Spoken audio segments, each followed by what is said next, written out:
Entonces, seguimos con el tema de la construcción de los estándares en competencias ciudadanas, tal como está concebido en el documento.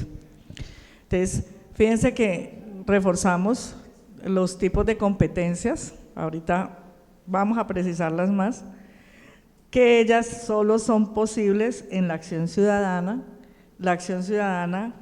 que nos va a permitir trabajar en los ambientes democráticos, pero a su vez los ambientes democráticos son los que van a hacer posible que de verdad sea también posible, valga la redundancia, las competencias ciudadanas, ¿cierto? Porque estamos diciendo, es el saber hacer en contexto, o sea, es cómo las actúo, cómo las pongo en práctica y no qué tanto sé. Por eso una de las competencias son conocimientos.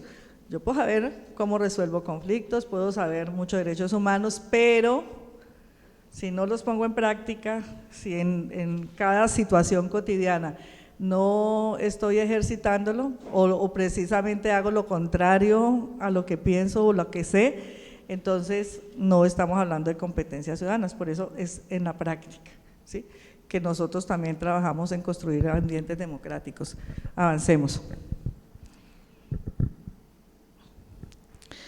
¿Qué dice el ministerio? No se trata de estandarizar a cada persona, pues cada cual es diferente, ¿cierto? La guía 6 habla de estándares de competencias, sino de establecer, y ahí es claro, lo que necesitamos saber hacer, lo que necesitamos saber y saber hacer para que cada cual vaya desarrollando sus propias potencialidades. Por eso ya están definidas por grados, por grupos, y nos van diciendo cuál es, digamos, el paso a paso del desarrollo de las competencias. Avancemos. Bueno, esa es la guía, esa es la carátula de la guía del MEM. Perdón, ahí puse 11 y es 6, ahí hay un error, es guía, serie guías número 6. Sí. Es el documento base para el trabajo de las competencias ciudadanas y ahí está el contenido de la cartilla. Dice, el desafío de formar para la ciudadanía, desafío, marco de la formación ciudadana, el respeto, defensa y promoción de los derechos humanos, la formación ciudadana, que nos dan las competencias y los estándares, qué son competencias, qué relación tienen las competencias con el desarrollo moral. ¿Se acuerdan que ayer hablamos de diferentes opciones de hacer la formación moral? Una de ellas son los dilemas morales. En competencias ciudadanas se retoma el tema, no solamente en justicia restaurativa o en prácticas restaurativas. ¿Se pueden evaluar las competencias ciudadanas? ¿Ustedes qué dicen? Claro, por supuesto, es un tema de las pruebas censales, las competencias ciudadanas.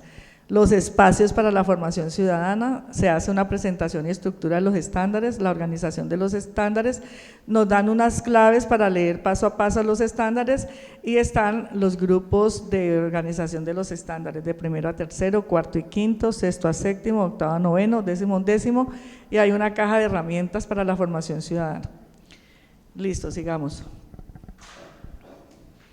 ¿Qué son las competencias? Ya la pasamos porque ya la dijimos, pero es como está en el documento y estas son las claves.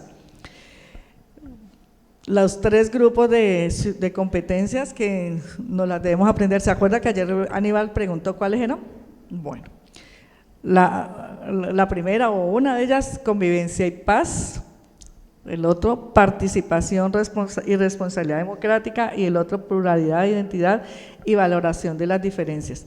En la cartilla, cada grupo está encabezado por un estándar de competencia ciudadana general. Bajo este gran enunciado se presentan los estándares de competencias básicas necesarias para lograr la competencia ciudadana que encabeza la lista. La secuencia en la que se presentan los grupos y los estándares no significa que deban trabajarse en ese orden, esa es una clave ahí. Y la otra, los 3 grupos están separados, pero para hacer como el ejercicio didáctico, para que queden más claros, pero en la vida real cada uno de esos grupos se cruzan, ¿no? Porque ya sabemos que la realidad es dinámica, compleja, etcétera. Sigamos, ahí estamos dando la indicación para que luego cuando ustedes vayan a la cartilla ya sepan cómo manipularla, cómo revisarla, cómo entenderla. Hay distintos tipos de competencias y cada competencia está entonces identificada con un ícono. Conocimientos, entonces vemos ahí el niño como con un cuadernito. Cognitivas, con lo del pensamiento. Emocionales es el corazoncito. Las comunicativas, la palabra. Y están las competencias integradoras. Al lado de cada estándar, en la cartilla, está el ícono que le ayudará a identificar qué tipo de competencia es la que se está definiendo allí. No los tome al pie de la letra, a veces es imposible separar lo emocional de lo cognitivo. Además, puede añadirle a los enunciados otro de los íconos, o sea, que se pueden trabajar varias competencias, por ejemplo, con una misma actividad, un mismo proyecto, etcétera. Si se considera que más competencias están en juego, sus aportes enriquecen los cuadros. Entonces, ahí vamos a empezar a jugar con esos loguitos. Sigamos. ¿Qué es la convivencia y paz? Las competencias en convivencia y paz se fundamentan en el cariño, la empatía, la tolerancia, la solidaridad y el respeto por los demás, la convivencia. Participación y responsabilidad democrática es la que más nos ocupa porque es el ejercicio pleno de la ciudadanía, propicia la capacidad y disposición para liderar y tomar parte en estos procesos, toma de decisiones colectivas y participativas, en la construcción de normas y reglas justas para conseguir fines comunes, para formulación y mantenimiento de acuerdos entre personas y grupos. Y la competencia de pluralidad, identidad y valoración de las diferencias tiene que ver con el reconocimiento de la igualdad, de la dignidad para todas las personas. Pero ahí tenemos que empezar a valorar las diferencias, por ejemplo, por género, por etnia, por religión, por cultura, por grupo social.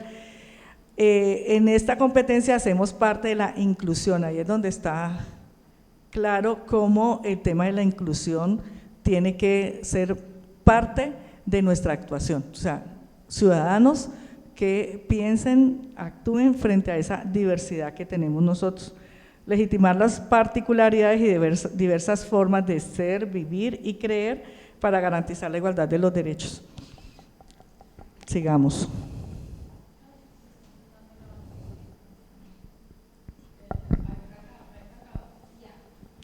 Bueno, entonces ya vimos los grupos de competencias, ¿cierto?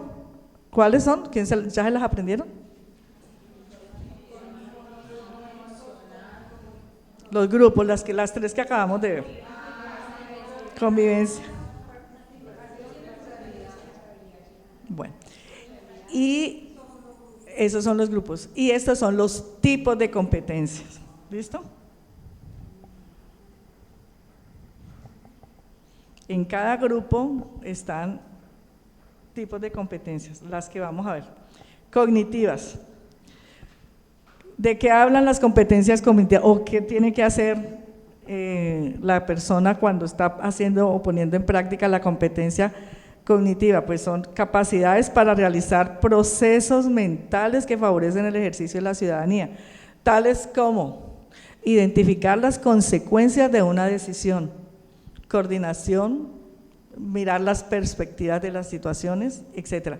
El ICFES evalúa muy bien todos esos temas, pero igual se trata de que cuando hablamos de las competencias cognitivas es qué capacidad tengo yo para resolver de acuerdo a toda esa cantidad de conocimientos que tengo. Cognitivas están relacionadas también con conocimientos, ¿cierto?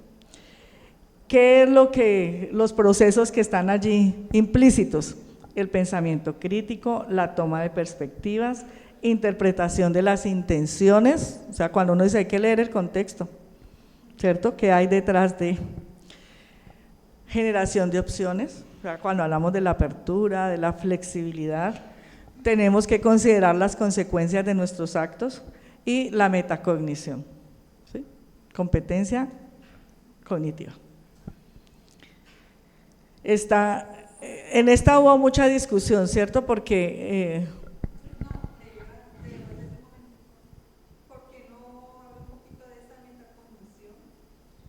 la metacognición es la capacidad que yo tengo de pensar y de saber cómo es que aprendo, ¿sí?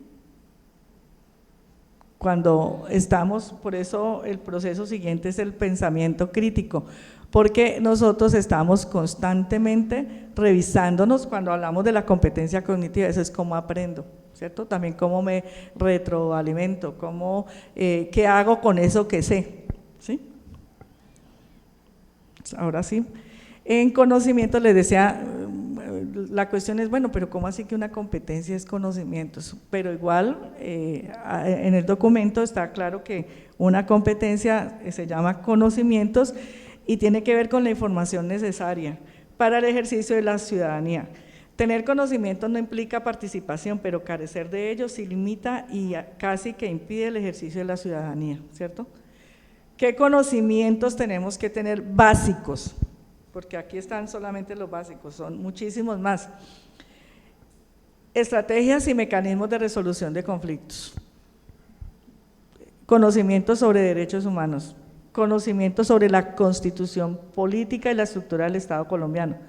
Mecanismos, procedimientos e instancias de participación y también conocimientos en la organización y estructura del gobierno escolar. Pero el saberlo, volvemos a decir, no significa que de verdad se pongan en práctica, ¿no? Pero ayuda, porque cuando no sabemos cómo son las cosas, pues peor. ¿Está claro ahí? Avancemos.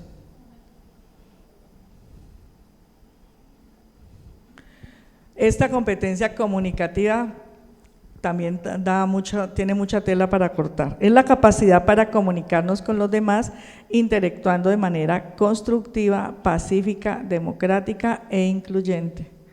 ¿Qué procesos están allí implícitos? El saber escuchar, o lo que nosotros llamamos la escucha activa. Fíjense que muchas de esas cosas las hacemos, ¿cierto? Sin saber que era una competencia. Pero igual, de lo que se trata ahora es de hacerlo de una manera intencionada, ¿cierto? Para que sea un ejercicio real de, ojalá todos los colombianos, la asertividad y la argumentación. Hay habilidades que necesitamos para hacer el diálogo constructivo, ¿cierto? Y acuérdense que no es solamente la palabra, ¿no? Pues la palabra es una de las opciones para la comunicación, están las otras opciones también, el arte, por ejemplo, nos da muchas herramientas para las competencias comunicativas, pero acuérdense que es en doble vía, ¿no? No es solamente hablar, sino también escuchar, ¿cierto? El ejercicio completo. Esa escucha no es tampoco cualquier escucha, ¿sí? Ahora, las competencias emocionales. Primero que todo, reconocer nuestras emociones, saber que somos seres humanos que en determinado momento respondemos con determinadas emociones, o sea, hay que reconocer las emociones, pero el ejercicio de competencia es que no solamente reconozco mis emociones, sino que soy capaz de reconocer y responder constructivamente a las emociones de los demás, los seres que están conmigo, en mi mismo entorno, ¿cierto? Entonces identificamos las propias emociones, reconocerlas, nombrarlas, tengo rabia, me dio rabia, ¿cierto? Por ejemplo. Pero además el ejercicio de la empatía, que es sentir algo compatible con lo que pueden estar sintiendo los otros, ¿cierto? Ahí como que el ejercicio de empatía está más clave en este grupo, por lo que he podido escuchar, ¿cierto? Tengo emociones, pero igual tengo que aprender a manejarlas. Y en la escuela, desde hace unos años, se está trabajando muchísimo en manejo de emociones, control también de emociones, ¿cierto? Es el dominio sobre las propias emociones, pero también identificar, como decíamos, las emociones de los demás. Avancemos. Esta competencia integradora es la que nos permite fusionar todo lo demás, ¿cierto? Entonces, en la comunicación también está la emoción, pero también está el conocimiento y también está la cognitiva. Son las habilidades entonces para articular en la acción misma las demás competencias y los conocimientos necesarios para el ejercicio de la ciudadanía. Esta competencia integradora también es la que nos permite que desde el currículo podamos integrar y hacer la transversalidad, ¿sí? ¿Qué quiere decir transversalidad? ¿Ustedes tienen claro el término de transversalidad? ¿Sí? ¿Quién me quiere ampliar allí?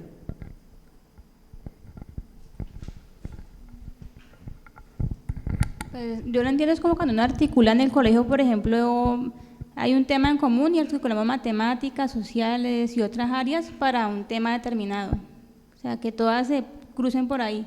Digamos las competencias, por ejemplo, una vez utilizada, de las competencias vamos a escoger, por ejemplo, 5 estándares o 3 que se cumplan en ese proyecto y por grado se hace.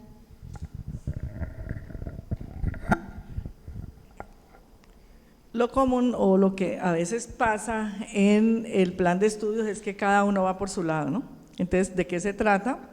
De que las áreas dialoguen entre sí, los proyectos entre sí, para mirar cómo en esos cruces que son casi siempre posibles, se trabaja entonces de manera integral, como un mismo tema, como dice acá la compañera, se puede trabajar desde las matemáticas desarrollando competencias ciudadanas, pero también las competencias de matemáticas, lo que se puede integrar, y ahora vamos a ver unos ejemplitos de eso.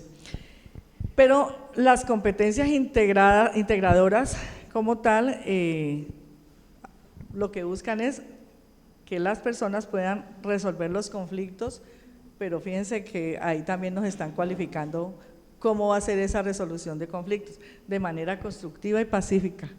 Trabajar constructivamente en equipo y alcanzar una meta común. Cuidar el medio ambiente, participar y asumir responsabilidades democráticas y promover el respeto de la vida. Entonces, la competencia integradora es la que nos permite saber que todo eso, todo ese proceso que se vivió o que se ha estado viviendo ahí, entonces ya el estudiante lo integra y actúa como consideramos que tiene que ser el ciudadano, ¿cierto? Lo que logramos, digamos, allí estamos cumpliendo como el objetivo de la formación ciudadana. Sigamos. Y aquí está la transversalización de las competencias ciudadanas a partir de la competencia integradora y lo que nos dicen en todos los ambientes escolares tenemos que hacerlo.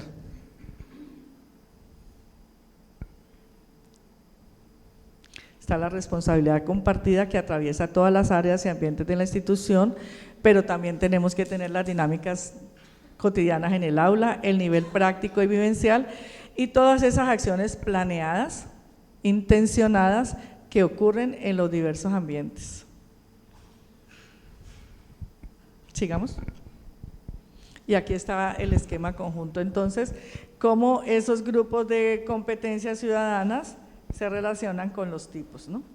Entonces las repetimos: convivencia y paz, participación y democracia, pluralidad, identidad y valoraciones.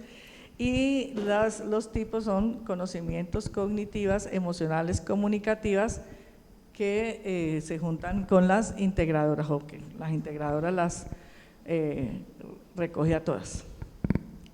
Sigamos. Y aquí es un ejemplo de cómo están los estándares en la guía número 6. Entonces, lo que decíamos, arriba está el GRAM, la competencia, ¿cierto? El grupo de competencia, la explicación, y abajo los estándares. Y al frente te están diciendo a qué tipo de competencia hace relación, ¿sí? Entonces los colorcitos es una forma también muy práctica de poderla hacer.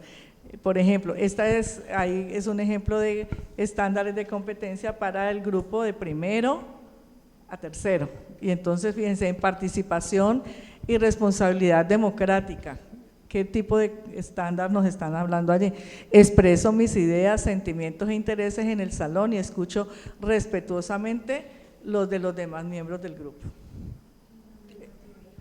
Estas se están colocando, digamos, el ministerio desde el preescolar o desde algún grado en especial. La guía habla desde primero, pero no quiere decir que no las empecemos a trabajar desde grado 0, pero digamos como estándares de competencias que luego son susceptibles de evaluar desde el grado primero, sin tener aparte, pues, miren este estándar, por ejemplo, expreso mis ideas, sentimientos e intereses en el salón y escucho respetuosamente los de los demás miembros del grupo. Eso se hace también en preescolar, desde ahí empezamos, ¿cierto? Manifiesto mi punto de vista cuando se toman decisiones colectivas en la casa y en la vida escolar. Desde preescolar las maestras están hablando sobre ese tema, ¿listo? Sigamos. Y aquí está la transversalidad de la formación ciudadana, ¿cierto? Entonces, las competencias ciudadanas le compete a todas las instancias, todos los docentes pueden contribuir a su formación ciudadana integrándola con la enseñanza de sus áreas académicas, y todas las dinámicas cotidianas en el aula son oportunidades para trabajar competencias ciudadanas, ¿sí? Bueno, grupo número 1. Digamos que la primera parte pues cuando nos dan la idea de que solamente, o sea, 4 personas podemos quedar para sobrevivir una, pues como estamos en la realidad, pues es muy difícil tomar la decisión porque todo el mundo quiere salvar su vida y se puede generar pues un momento de discusión, de angustia, de ansiedad, de rabia, o sea, no sabemos cómo vamos a actuar. Entonces, pues inicialmente habíamos dicho que todos nos bajábamos y pues que todos nos ahogábamos o que cada uno se salvaba como podía. Pero luego alguien dijo, la compañera, que entonces que lo íbamos a hacer por turnos, que primero estábamos 4, una se quedaba, nadaba y así, y supuestamente pues era la manera para sobrevivir, de relevos. Pero una buena opción. Ahí le podríamos agregar qué tal que ese mal estuviera lleno. Pues eso fue lo que yo le dije, La cadena alimenticia. Bueno, nosotros también, mira, hicimos como un sondeo de quiénes sabían nadar, quiénes no. Habíamos 3 personas que no sabíamos nadar, entonces no fue como complicado. Entonces decidimos también con la ropa o con medias, con pantalones, hacer como una soga y atarla pues al flotador, o donde estuviéramos, y que se sostuviera de ahí, y luego hacíamos relevos, porque si el agua estaba muy fría, entonces estar cambiando. Ya menos 10 minutos, o si está muy azul, entonces no, venga, súbase y otra hace el relevo.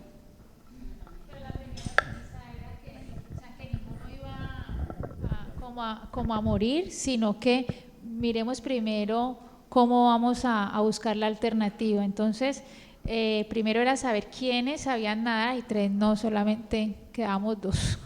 Entonces, bueno, busquemos otra alternativa, nos toca turnarnos, pero eso sí, antes de que se suba el quinto tiene que bajarse uno para que ese barquito no se vaya a voltear.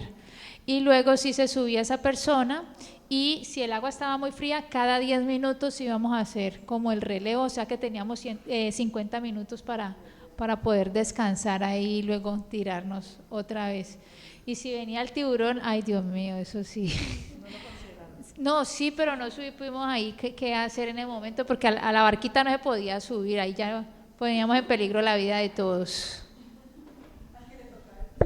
Bueno, es decir que allí también se ponen en juego nuestros valores, ¿cierto? En esas situaciones extremas, ¿qué valores entonces priorizamos allí? A ver, el grupo 2, ¿qué valores priorizó? Como primero la supervivencia, eso fue lo que primero miramos. Luego el trabajo en equipo, la cooperación.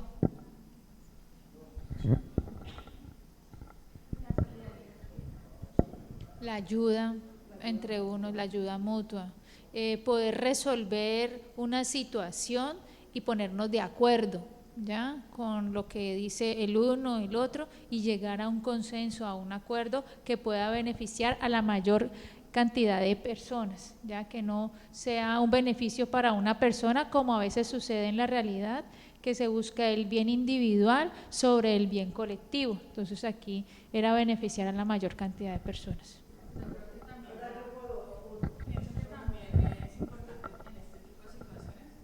Tener en cuenta la tolerancia y el manejo de las emociones, ¿sí? Porque a veces el actuar impulsivamente nos puede llevar a cometer errores, ¿sí? Porque pues si vemos lo de la película del Titanic, mucha gente por tratar de sobrevivir actuó de una manera como sus emociones y sus impulsos, y en lugar de hacer un bien, pues lo que sucedió fue una tragedia mayor. Sin embargo, es una situación pues muy difícil de analizar en un contexto en frío, porque los seres humanos cuando nos pasa una tragedia de esas nunca vamos a saber cómo reaccionar, y el ser humano muchas veces reacciona sus instintos primitivos de sobrevivencia y muchas veces no se piensa en el otro. Eso ha pasado en muchas situaciones históricamente. Entonces sí, es como poner aquí como analizar cuáles serían los valores, pero digamos en una situación extrema es complicado, ¿no? La reflexión de ese punto. Bueno, entonces allí diríamos que este grupo está muy bien en la competencia cognitiva, ¿cierto? Porque si está en una situación de esas, ya ustedes saben qué harían, ¿cierto? Ya tienen como claro qué harían. ¿Y qué priorizaron? De las personas, ¿no? La vida por lo menos teniendo en cuenta que era una persona embarazada, entonces esa sería como la primera persona de cómo proteger, en el caso que hubiera un adulto, un niño, como esa parte. Bueno, miren, ambos grupos decidieron que se salvan todos o se mueren todos, ¿cierto? Tienen una claridad allí. O sea, aquí está funcionando, o sea, hay como muy buenos elementos como para uno decir, trabajamos, lo más importante para nosotros es el bien común, o sea, todos vamos a trabajar por todos. Turnos, las estrategias de organización, etcétera, manejo de emociones, sí, porque uno tendría que haber priorizado allí, bueno, no, yo no me voy a dejar llevar por la rabia, por la ira, por la ansiedad, no me tiro, todos nos vamos a salvar, ¿cierto? Entonces fíjense que aquí estamos mirando cómo nosotros podemos, así sean esas situaciones en frío, ponernos y pensar, anticipar cómo actuaremos, ya eso nos va a dar una medida. Lo más seguro en que en una situación extrema vamos a poder organizar el grupo, vamos a tener elementos o argumentos para priorizar acciones. Y la conclusión entre el trabajo de los dos grupos de equipos es que trabajamos por el bien común para todos, o sea, nos salvamos todos, porque nadie pensó la vamos a dejar hundir, ¿cierto? O nos hundimos todos. En algún momento como que esa idea les dio a ustedes, pero después dijeron, no, es absurdo dejar que la barca se vaya sola y todos nos tiremos al mar o nos dejemos en el mar. Entonces se priorizó la vida, ¿cierto? Se priorizó el trabajo en equipo y el bien común. ¿Listo? Bueno, estuvo chévere el ejercicio, ¿o no? ¿Qué les pareció? Sigamos pues ahí con la diapositiva.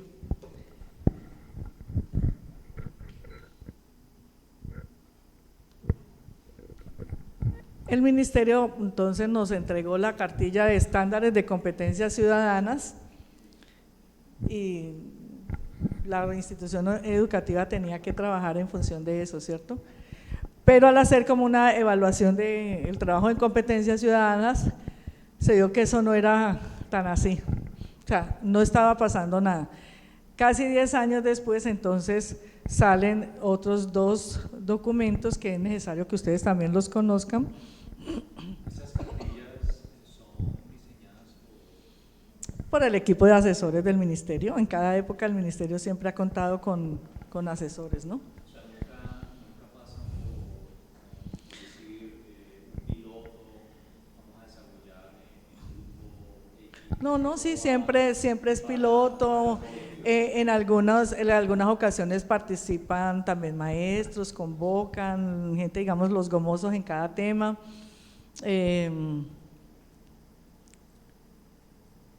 Se ponen algunas en consideración y en algunos momentos y en algunas épocas pues también han sido las cosas así. ¿Se evalúan las cartillas en el tiempo? Ahorita funcionan como documentos base, o sea, la cartilla la guía de competencias ciudadanas es obligatoria, ¿sí? ¿Qué está haciendo entonces luego el ministerio? Como no se estaban implementando bien, dice, esto tenemos que buscar otras estrategias y entonces saca 2 documentos en los cuales va a orientar, porque todas estas son orientaciones, cómo se va a implementar el desarrollo de las competencias ciudadanas en las instituciones educativas. Entonces, fíjense que primero nos dijeron qué son, cómo se organizan, cómo las podemos trabajar en el currículo, en el plan de estudios, pero ahora nos están hablando desde la implementación e institucionalización de las competencias ciudadanas, y son esos dos documentos para que ustedes los conozcan. Se creó la red de Aprender para también el tema de competencias ciudadanas, pero esa red ya como que no está funcionando como muy bien. Entonces, sigamos. Cuando se habla de la institucionalización de las competencias ciudadanas, entonces el MEN, o sea, de una manera orientada, promueve la formación ciudadana como un ejercicio que ocurre en la cotidianidad, pero no solamente es en la escuela, también desborda los límites de la escuela. Entonces, ¿qué empieza a hacer el MEN? Tiene que articular, cuando se hace un recorrido por todo el país, y ahora ustedes que van a presentar en los municipios del Valle, en las diferentes instituciones, ustedes se van a dar cuenta que hay cantidades de experiencias y algunas de ellas son maravillosas, muchos maestros, muchas instituciones trabajando y haciendo experiencias significativas frente al manejo de eso, pero desarticuladas, como que cada uno por su lado. Entonces, lo que hay que reconocer que hay muchas iniciativas que se vienen desarrollando frente al tema, pero que igual hay que estructurar esa formación, esas diferentes actividades. Entonces, la tarea que tiene el MEN desde su programa, que ya lo dijimos, es impulsar, coordinar, orientar todas esas estrategias, todos esos programas para la formación ciudadana, la convivencia escolar. Hablamos también del proyecto de educación sexual que está apuntando a la construcción de ciudadanía, porque el proyecto de educación sexual se llama así, Proyecto de Educación Sexual y Construcción de Ciudadanía, es el PESC. En lo mismo, ¿no? Para el ejercicio de los derechos humanos en el marco de la corresponsabilidad. ¿Quiénes son los que tienen la corresponsabilidad? ¿En qué términos? Del individuo, de las instituciones educativas, de la familia, de la sociedad y también del Estado. Entonces ya empieza a decirnos, ojo, porque esto lo tenemos que articular. Y es en ese marco en que sale un proyecto como el que ustedes están trabajando. Es que vamos a ver cómo lo están haciendo en la institución, cómo esa institución se ha organizado para que las competencias sean posibles, ¿cierto? El trabajo por competencias. Entonces, fíjense que ya no es solamente el maestro el que tiene la obligación, ya vamos a ver cómo toda la institución, cómo todo el sistema educativo se organiza para que eso sea posible. Entonces, son las orientaciones. Avancemos. Entonces, fíjense, ¿qué nos dice la cartilla número 1? Lo que ya dijimos es los derechos humanos, por eso está resaltado, pero vamos a empezar a ponerle más significados a esa vida cotidiana. Entonces, mira lo que dice, primero es vivir como uno quiera, la dignidad entendida como la autonomía o la posibilidad de diseñar un plan de vida propio.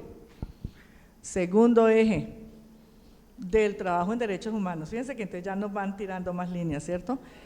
A vivir bien, tener ciertas condiciones materiales y sociales de existencia. Y tercero, ¿por qué hablamos de este tema? Dice, vivir sin humillaciones para poder tener integridad física y moral, porque es una forma de cómo vamos empezando a abordar el problema que tenemos en la escuela, que es el tema de convivencia, ¿cierto? Entonces, vamos articulando todo lo que está pasando para saber cómo desde el sector le tenemos que apuntar a eso, partiendo de la Constitución Política y la Ley General de Educación. Sigamos. Fíjense que seguimos en el contexto normativo, ¿cierto? Devolvete un momentico, por favor. Entonces, fíjense, dice, si eso nos está diciendo la Constitución, entonces la comunidad educativa, aquí ya nos hablan de todo, ¿cierto? La comunidad educativa debe alinear sus acciones a partir de la modificación de su PI. Estamos hablando entonces que hay que revisar el PI, hay que ajustar el PI para que sea posible lo que nos corresponde hacer en el trabajo. Entonces, fíjense, es un proceso colectivo, articulado, participativo, mediante el cual las competencias son apropiadas y legitimadas en la comunidad educativa. ¿Cuál es el fin de la institucionalización de las competencias ciudadanas? La inclusión, el desarrollo y puesta en práctica en todos los espacios cotidianos de los establecimientos educativos, porque ¿qué es lo que buscamos? Que haya una posibilidad real de que esos estándares se vivan en la institución, que no quede en letra muerta. Por eso se habla de resignificar el PI de cada establecimiento educativo. ¿Es claro ahí? Es decir, el trabajo en competencias ciudadanas está a la orden del día y es uno de los ejes del trabajo en las instituciones educativas, uno de los ejes fundamentales. Entonces, en guía número 1 también nos dicen, ojo, ¿cuáles son los ambientes en los cuales se va a desarrollar el trabajo en competencias ciudadanas? Y nos colocan esos 5 ejes, esos 5 ambientes. El primero es la gestión institucional, el segundo es mirar, revisar cómo están esas instancias de participación en la institución educativa, cómo es el trabajo en el aula de clase frente a competencias ciudadanas, qué están haciendo los proyectos pedagógicos en el trabajo en competencias ciudadanas y aun cuando tiempo libre es un proyecto pedagógico también, aquí nos lo están colocando para resaltarlo. Buenas. Porque acuérdense que el tiempo libre, digamos, es uno de los ambientes también más amplios en la institución educativa. O sea, ¿qué hacemos? Aquí no estamos hablando del tiempo libre de los estudiantes después de, sino cómo en esos espacios que están en la institución presentes de tiempo libre también estamos ejercitando las competencias ciudadanas. Entonces, esos 5 ambientes son fundamentales para que porque allí es donde se empieza a revisar la institucionalización de las competencias ciudadanas. Sigamos. ¿Qué es la gestión institucional? ¿Quién me ayuda a leer? Gracias. Los soportes a la actividad pedagógica que favorezcan las competencias ciudadanas. Plan de mejoramiento en acciones específicas. Es el PMI, Plan de Mejoramiento Institucional. Ok, gracias. Verificación que componen dichas acciones que conduzcan al aprendizaje y la formación integral.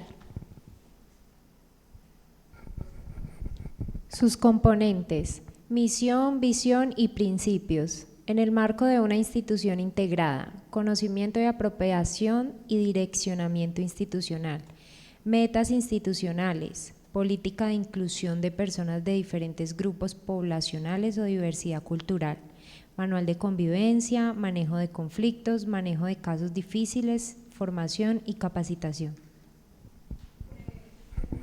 Ayer.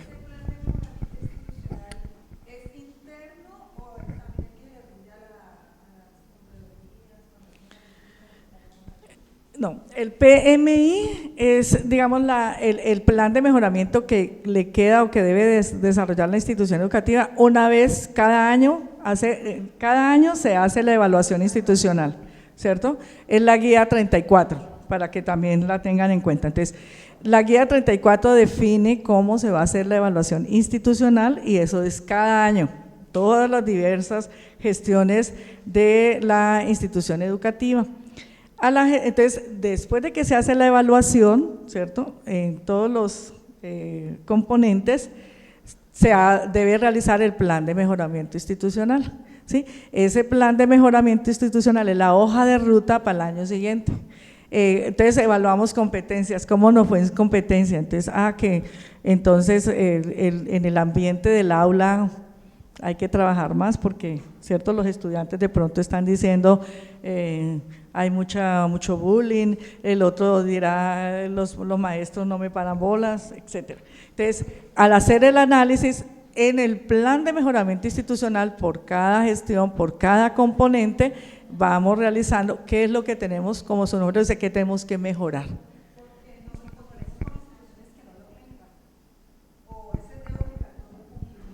Es de obligatorio cumplimiento. No creo que haya una institución que no tenga plan de mejoramiento institucional, que de pronto el plan de mejoramiento institucional no refleje o no sea muy exigente o allí digamos que esas situaciones puede que pase, que a veces sea como por hacer y no más, pero el plan de mejoramiento institucional es un documento base real y efectivo en los archivos de la institución, porque el plan de mejoramiento institucional es liderado por el rector y los coordinadores. Y el plan de la gestión institucional tiene que ver con eso. Entonces, cuando estamos mirando cómo se desarrollan las competencias ciudadanas y tenemos que leer los documentos base de la institución, entonces la misión y la visión, o el horizonte institucional, como le llamamos, leyéndolo usted sabe hacia dónde va la institución, si de verdad, por lo menos intencionalmente, están deseando trabajar en competencias ciudadanas. Lo mismo al verificar las metas, la política de inclusión, el manual de convivencia, que en la tarde vamos a hablar de eso. Entonces, eso hace parte de la gestión institucional que está liderado por los directivos. ¿Listo? Sigamos. Instancias de participación.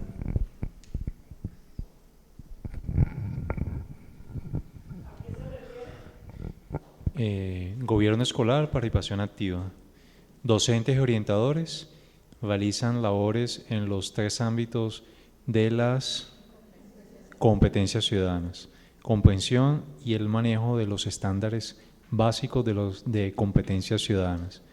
Participación estudiantil, relacionado directamente con el principio pedagógico de aprender haciendo. Derechos democráticos.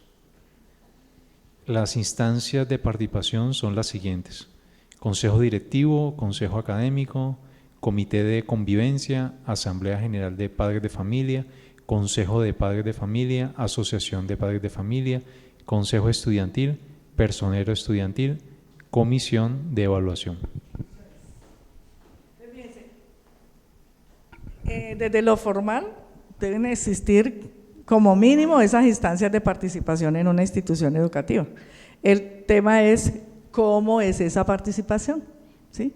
Si en realidad se está haciendo el ejercicio democrático o si solo existen allí nominales, ¿no? Como el ejemplo que nos daba Aníbal ayer, sí, ahí está el consejo directivo, pero el rector perfectamente, y pasa, puede decir, no, pero aquí las decisiones las tomo yo.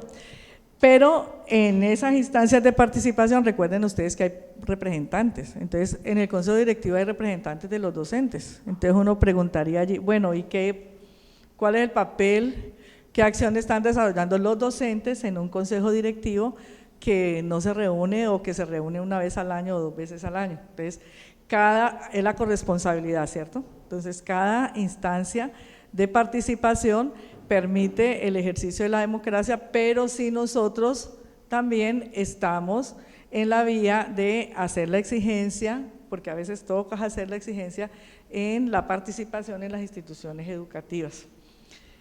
En la guía número 1, que se llama Brújula, que es la guía que nos orienta, ¿cierto? Como el nombre lo indica, Brújula, porque nos está diciendo cuál es el norte. Habla de docentes orientadores, porque digamos como que el papel para hacer y coordinar el trabajo en competencias ciudadanas se lo han delegado a los docentes orientadores. Pero ¿cuál es la realidad de nuestras instituciones educativas? ¿Cuál es la realidad, digamos, de la situación de planta de docentes? Que docentes orientadores, la mayoría de instituciones no las tienen ni siquiera en Cali. O sea, docentes orientadores es lo que menos tienen las instituciones educativas. Entonces, no están los docentes orientadores, pero no quiere decir que por eso no se va a hacer el trabajo, ¿cierto? Entonces, por eso ahí yo le cambié y le coloqué docentes y orientadores, porque el papel fundamental nos corresponde a los docentes y si hay un docente orientador, pues él liderará el proceso. Sigamos con la otra instancia.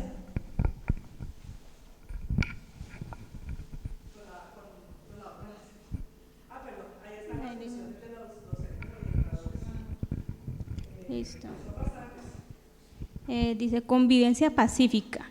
Participa en la formulación, revisión y actualización del PDI, del Plan Operativo Anual y del programa que promueve ambientes escolares adecuados para el desarrollo humano de los estudiantes y su integración con los demás estamentos y grupos.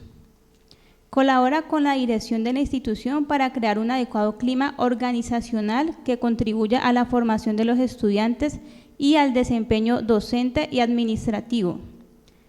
Desarrolla estrategias e instrumentos destinados a promover y evaluar la convivencia institucional. Participa en la construcción, redacción, socialización e implementación del manual de convivencia.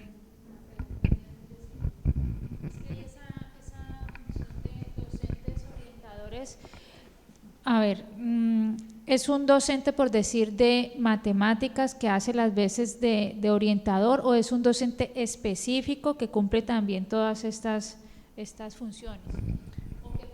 Sí, es un docente que tiene que tener un determinado perfil, ¿sí? Por ejemplo, el concurso estipula cuál es el perfil y las funciones de quien quiera participar para docente orientador, ¿sí?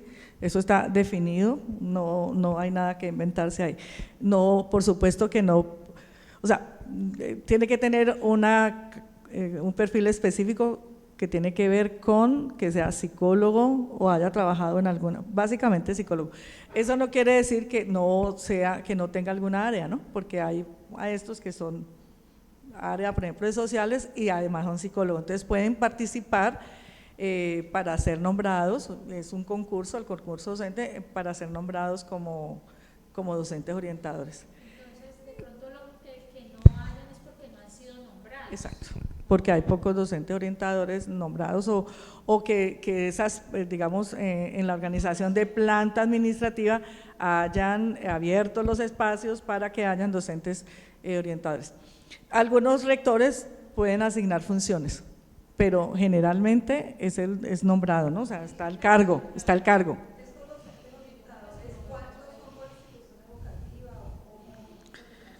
Ellos han definido por un porcentaje de población, me parece que es por cada 500, bueno, pero te cuento pues que lo más común es que no haya. Sí, lo más común es que no haya.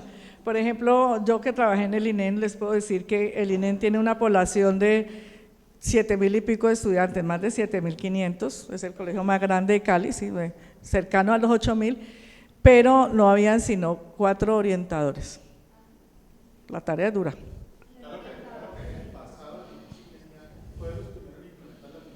Sí, claro. De hecho, ¿por qué se habla de docentes orientadores? Porque ha sido parte también de las luchas, ¿no? De las exigencias. Le pedimos más, que tengamos un equipo interdisciplinario, etcétera. Pero bueno, estamos avanzando en que hayan docentes orientadores, pero estas son las funciones que le han dado, ¿cierto? O sea, en el concurso lo que vas a encontrar en las funciones es todo lo que le toca desarrollar, ¿sí? Bueno, sigamos. Faltan las otras por leer, ¿no?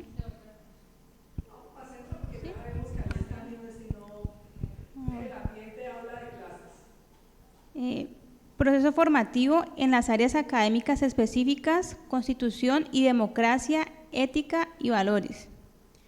Otras áreas, currículo oculto, que serían prácticas pedagógicas, clima escolar, ambientes de aprendizaje y estilos de enseñanza.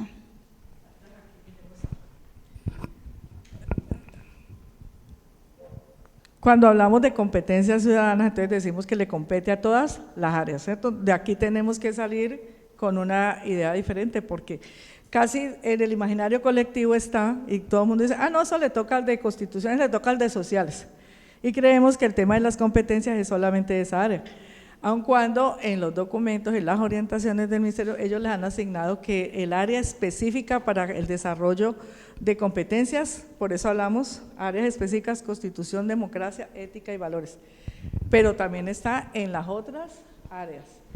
Y recuerden ustedes que así nosotros tengamos un currículo formal, ¿cierto? Cuando establezcamos los ejes de trabajo, algunos hablan de la vida, los otros hablan de la palabra, cuando hablamos de los pactos, de la acción, que es la participación, etcétera, y toda la gama, digamos, de propuestas pedagógicas para el desarrollo de competencias y derechos humanos.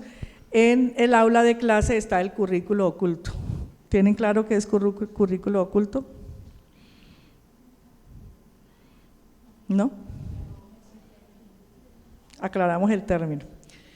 Entonces, puede ser que en mi planeación en el desarrollo de mi clase tenga un tema y ahí está muy bonito. Pero es la cotidianidad, es la actuación en la práctica lo que me va a definir el currículo oculto. Entonces puede ser que hay un problema para resolver y entonces ahí vamos a ver cómo resuelve el maestro. Entonces, hablo mucho de democracia, puede ser, puede pasar, pero cuando el estudiante me pide la palabra no se la doy, ¿cierto? O puede pasar que si el estudiante me cuestiona, entonces se me sale el apellido. O puede pasar que cuando los estudiantes estén ejerciendo una convivencia no adecuada, entonces yo me haga de la oreja mucha, no veo, no oigo, no entiendo. Esas prácticas es lo que nosotros le llamamos el currículo oculto, porque es lo que le está quedando el mensaje que va quedando en el ambiente y que es lo que percibe y luego entiende y ve el estudiante qué es lo que está pasando. ¿Yo para qué le digo al profesor si no pasa nada? Es común, ¿cierto? Que hablemos mucho de participación, pero entonces el consejo estudiantil se reúne 2 o 3 veces al año. O hay la reunión del consejo estudiantil, el profe diga, no le doy permiso porque tengo evaluación. ¿Sí? Entonces, en la práctica, el currículo oculto es el que está actuando y nos está demostrando que democracia, poco, ¿cierto?, en las instituciones. Entonces, por eso hay que revisar cuál es ese currículo oculto, qué es lo que queremos en el fondo, lo que estamos transmitiendo. La palabra, la acción es una cosa, pero cuando estamos en la práctica, nosotros vemos que pasan otras cositas que no están hablando de la coherencia. Entonces, de eso se trata, que nosotros también miremos, bueno, ese currículo oculto, ¿cómo está funcionando? Una rectora que dice, no sé, aquí todo el mundo participa, aquí todo el mundo puede hablar, pero no cita al consejo estudiantil, o no cita al consejo directivo, o no permite que participen efectivamente. Entonces, allí está funcionando ese currículo oculto, pero formalmente puede que exista, ¿cierto? En el aula de clase, entonces, ¿qué debemos tener en cuenta? ¿Cómo es la práctica pedagógica? Y en eso podemos decir que hay una exigencia muy grande para los maestros. Acuérdense que están casi que centrando hoy en día que el éxito de la acción pedagógica depende de lo que haga el maestro. Al maestro le están poniendo todo el centro. Un buen maestro es el que logra el aprendizaje. ¿Es verdad o es mentira? ¿Qué dicen ustedes?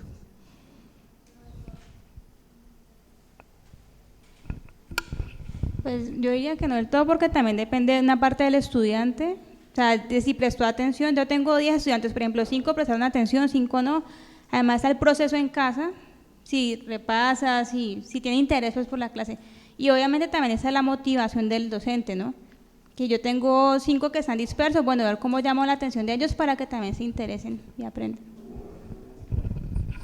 Pero hoy en día, eso es cierto lo que tú estás diciendo, pero en las prácticas pedagógicas, digamos que tienen la mayor exigencia hoy en día porque están diciendo, ojo maestro, ¿cómo lo está haciendo? ¿Qué tanto está haciendo? Cualifique su práctica pedagógica para que los estudiantes aprendan mejor. Va ligado al clima escolar, ¿no? Hoy en día hablamos de ambientes escolares, en eso se centró el foro el viernes, pero depende de eso. También hoy en día se le da mucha importancia a cómo es el clima escolar. Se sabe que una institución donde haya un ambiente agradable, una convivencia agradable, propicia el mejor aprendizaje de los estudiantes, ¿cierto? Esas escuelas donde hay tanto problema de convivencia, la clase desde ahí parte, ¿cierto? La clase se interrumpe cada rato, hay que estar perdiendo lo que decíamos tiempos para organizar las diferentes comisiones, etcétera. Entonces, un ambiente escolar conflictivo no es un ambiente propicio para el aprendizaje. Y los estilos de enseñanza, ¿no? Que también está todo eso centrado allí al trabajo del maestro. Sigamos. Otro de los ambientes son los proyectos pedagógicos. Proyectos pedagógicos deben correlacionar, integrar conocimientos, destrezas, habilidades, actitudes, experiencias y valores, con el fin de trabajar. Educación para la democracia, el ejercicio de los derechos humanos. Educación ambiental, educación para la sexualidad y construcción de ciudadanía, aprovechamiento del tiempo libre. Fíjense que allí esos son los 4 proyectos pedagógicos básicos, ¿no? Los 4 proyectos, o sea, los que toda institución educativa debe, como mínimo, tener, ¿cierto? No quiere decir que esos sean los únicos. Hay instituciones que pueden, por ejemplo, ahora es muy común el de aprovechamiento, de utilización de las TICs, etcétera, ¿no? Pero esos son los básicos y en esos proyectos pedagógicos es donde tenemos que hacer también el trabajo integrado de las competencias ciudadanas, el 5º. Ambientes para el desarrollo de las competencias ciudadanas. Ah, sí, ¿la leo o seguimos a la otra? Institucionalización de las competencias ciudadanas y el plan de mejoramiento institucional.